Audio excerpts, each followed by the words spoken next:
your soul to me, Dark One!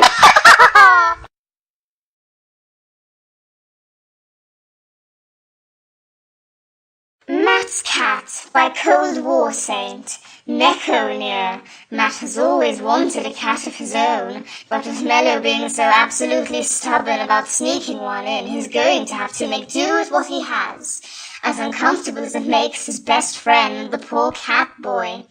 Nia leaned into Matt, a purring noise rumbling from his small chest. Matt continued to rub the small boy's white hair with something like confusion. Nia may have had cat ears and a cat tail, but Matt didn't think he would be so cat-like. Something soft brushed Matt's face. He realized it was Nia's tail, curling in pleasure. The small albino climbed onto the redhead's lap and curled up there. Matt smiled softly. This was a little weird, but he always had wanted to own a cat. Good kitty, kitty, he whispered, scratching just behind Nia's ear. Matt, I'm not... Oh, that's nice. After saying this, the purring noise tripled in volume. His whole small body shook with the force of it. Matt's smile grew wider and fonder. Nia pushed his head into the redhead's open hand, wanting him to keep going. This is just like having a cat, I'll bet, Matt thought.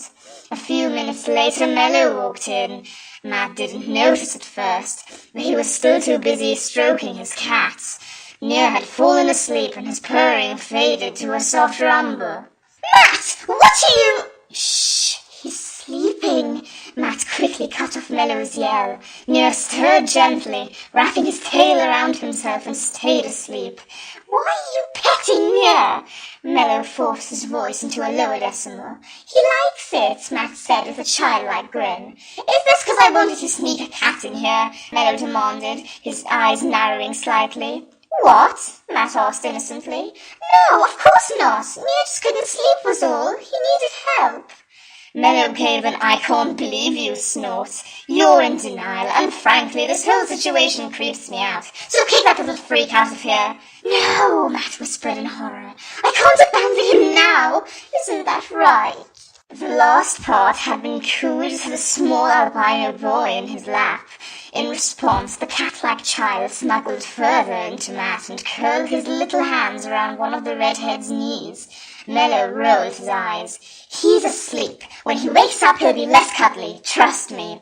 Matt didn't respond. He ruffled Nia's hair and smiled again. You're such a cute kitty. Nia smiled softly in his sleep, and Matt looked quite pleased with himself. Coincidence, he growled, sitting so he faced Matt. Nia doesn't like you at all, you know. He doesn't think you're his friend. You're nothing to that manipulative albino. Matt gasped and covered Nia's ears. Don't say that, Mello! Dear... Mello stood. All right, looks like we'll have to do this the hard way. Mello, no! Matt hissed, as the blonde leaned over the bed and grabbed Nia's arm.